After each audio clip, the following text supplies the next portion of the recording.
بسم اللہ الرحمن الرحیم۔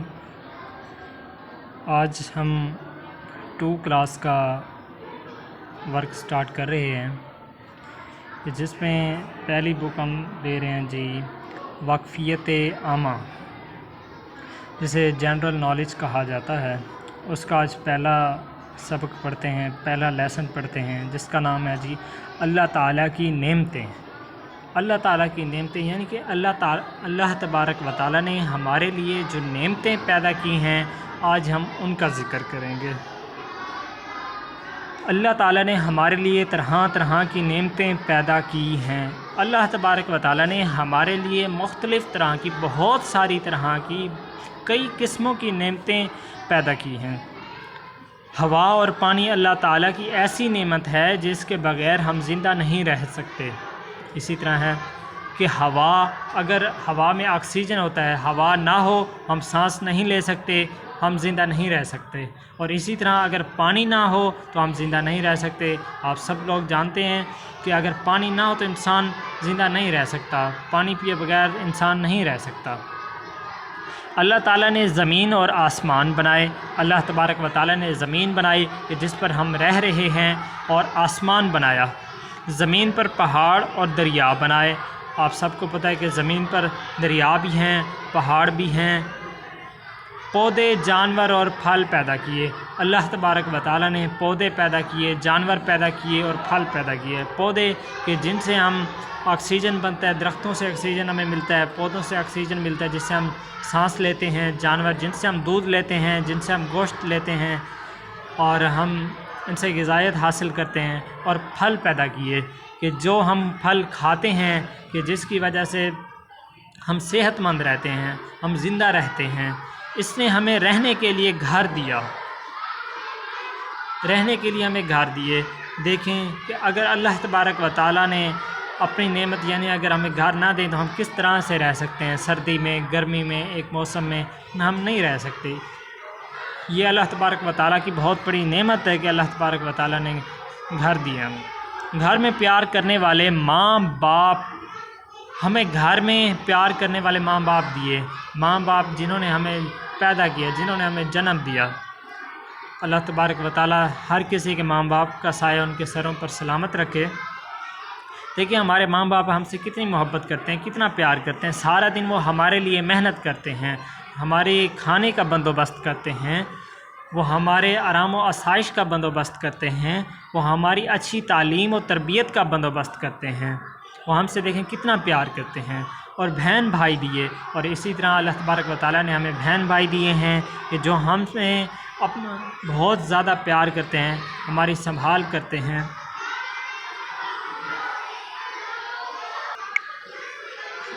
اللہ تعالیٰ نے ہمیں سوچنے اور سمجھنے کی طاقت دی۔ دیکھیں اللہ تبارک و تعالیٰ نے ہمیں دماغ دیا، عقل دی کہ جس سے ہم سوچتے ہیں، اگر ہمیں کوئی بات بتائی جائے تو ہم اسے سمجھتے بھی ہیں۔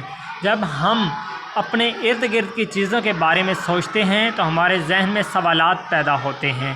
جب ہم اپنے ارد گرد کی چیزوں کو دیکھتے ہیں، یعنی کہ ہمارے سائڈ پہ جانور بھی ہوتے ہیں، گھر بھی ہوتے ہیں، اسکول بھی ہوتے ہیں، کافی اللہ تعالیٰ کی نعمت ہوتے ہیں، درخت ہوتے ہیں، پھل ہوتے ہیں، پھول ہوتے ہیں، پہاڑ، دریا، یہ دیکھتے ہیں ہم سوچنے پر مجبور ہو جاتے ہیں کہ یہ کس طرح سے بنائی گئی ہے۔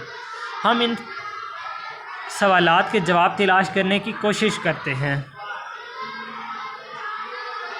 ہم ان سوالات کو، ان کے جواب کی کوشش کرتے ہیں کہ یہ کس طرح بنائی گئی ہیں، یہ کس قدرت کے کام ہے، کس نے بنائی ہیں؟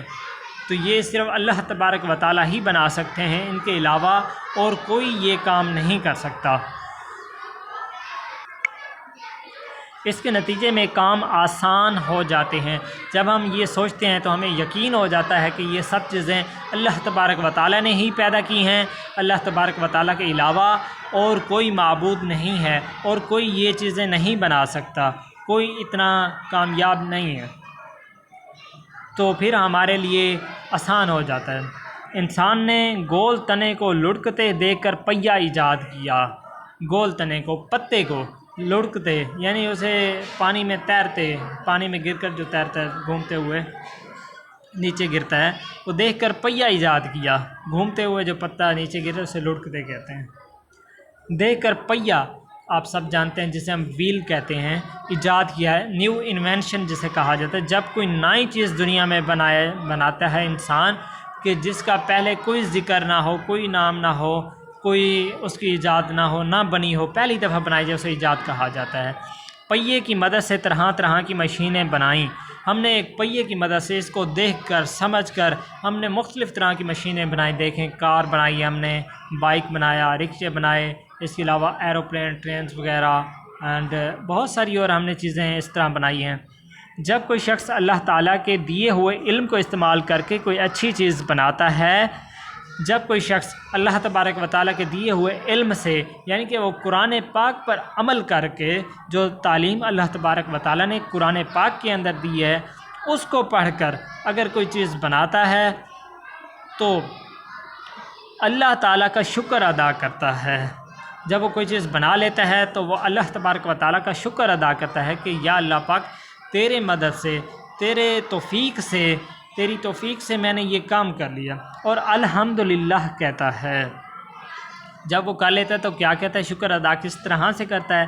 وہ الحمدللہ کہتا ہے کہ اللہ تعالیٰ تیرا بہت شکر ہے، اللہ تعالیٰ مجھے اچھا کام کرنے کی توفیق دی، کیونکہ غرور کرنا شیطان کا کام ہے۔ اللہ تبارک و تعالیٰ کا شکر ادا کرتا ہے کہ اللہ تبارک و تعالیٰ نے مجھے بہت اچھے کام کرنے کی، یعنی کہ اعلیٰ کام، ایک بہت ہی قابل کام کرنے کی توفیق دی ہے، کیونکہ غرور نہیں کرتا وہ۔ اگر غرور کرے گا تو پھر وہ اللہ تبارک و تعالیٰ کا شکر گزار نہیں ہوگا۔ جو غرور کرتا ہے وہ کون ہوتا ہے؟ وہ شیطان ہوتا ہے۔ یہ شیطان کا کام ہوتا ہے غرور کرنا۔ جب کوئی شخص اللہ تعالیٰ کی دی ہوئی توفیق سے کوئی اچھا کام کر لیتا ہے تو ہم ماشاءاللہ کہتے ہیں۔ اسی طرح جب کوئی انسان، کوئی شخص اللہ تبارک و تعالیٰ کی دی ہوئی توفیق سے، مدد سے، علم سے جب وہ کوئی اچھا کام کرتا ہے کہ جس سے ہمیں فائدہ پہنچے، جس سے معاشرے کو فائدہ پہنچے، جس سے ہمارے ملک کی ترقی ہو، تو ہم کیا کہتے ہیں؟ ماشاءاللہ کہتے ہیں کہ تو نے بہت اچھا کام کیا ہے۔ ہم اس کی داد دیتے ہیں، ماشاءاللہ کہتے ہیں کہ جو اللہ نے چاہا وہ آپ نے کر لیا۔ جب ہم کوئی کام شروع کرتے ہیں تو کہتے ہیں کہ انشاءاللہ ہم یہ کام مکمل کر لیں گے۔ جب ہم کوئی نیا کام کرنے کا ارادہ کرتے ہیں، جب ہم کوئی کام شروع کرنے کی کوشش کرتے ہیں تو ہم کیا کہتے ہیں؟ انشاءاللہ۔ اگر اللہ نے چاہا، ہم کہتے ہیں کہ اگر اللہ پاک نے توفیق دی، اللہ پاک نے ہماری مدد کی تو ہم یہ کام مکمل کر لیں گے۔ یہ نیچے ان کے معنی ہیں۔ الحمدللہ، سب تعریفیں اللہ کے لیے ہیں کہ ہم جو بھی چیز بناتے ہیں اس کے بعد ہم اللہ تبارک و تعالیٰ کا شکر ادا کرتے ہیں۔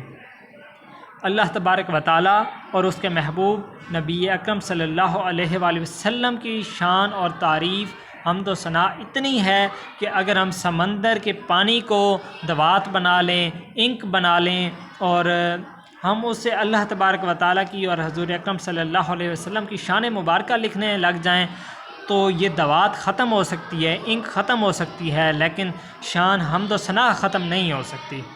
ماشاءاللہ، جو اللہ نے چاہا، کہ جو اللہ پاک نے مجھے توفیق دی، انشاءاللہ اگر اللہ نے چاہا، اگر اللہ تعالیٰ مجھے اس کی توفیق دیں گے، اس کا یہ معنی ہے۔ جب کسی شخص کو چھینک آتی ہے تو وہ الحمدللہ کہتا ہے، تو وہ کیا کہتا ہے؟ الحمدللہ۔ جبکہ سننے والا یرحمک اللہ کہتا ہے، اس کا مطلب ہے اللہ آپ پر رحم کرے۔ اسی طرح نیچے اس کے مشکل الفاظ اور ان کے معنی ہیں۔ نعمتیں، اچھی چیزیں، یعنی کہ جو اللہ تبارک و تعالیٰ نے ہماری آسانی کے لیے پیدا فرمائی ہیں، جو ہمیں اللہ تبارک و تعالیٰ نے نعمتیں بخشی ہیں۔ ایجاد کرنا، ایسی چیز کا بنانا جو پہلے موجود نہ ہو، جیسے کہ آپ کو پیچھے میں نے بتایا کہ ایسی چیز بنانا کہ جو پہلے سے کسی جگہ پہ موجود نہ ہو، پہلی چیز دنیا میں بنائی جائے، اسے ایجاد کرنا کہتے ہیں۔ لڑکنا، ڈھلوان سے گھومتے ہوئے گرنا، یعنی کہ جو پتا درخت سے ٹہنی سے گر جاتا ہے، وہاں سے کٹ جاتا ہے، جب وہ گھومتے ہوئے نیچے گرتا ہے تو اسے لڑکنا کہتے ہیں۔ توفیق، طاقت، مدد۔ آج کا یہ ہمارا لیسن تھا، انشاءاللہ اگلے لیسن میں اس کی ہم مشق کریں گے۔ تو اگر آپ کو کوئی چیز سمجھ نہیں آئی تو آپ مزید پوچھ سکتے ہیں. کسی اور بک کا اگر آپ ویڈیوز لیکچر سننا چاہتے ہیں، دیکھنا چاہتے ہیں، اسٹڈی کرنا چاہتے ہیں تو وہ آپ بتائیے گا، اس پہ آپ کو اسٹڈی کرائیں گے. اور آپ سے ایک چھوٹی سی عرض ہے، گزارش ہے کہ چینل کو سبسکرائب اور لائک لازمی کیجیے گا. آپ کی دعاؤں کا بہت شکریہ. اللہ حافظ.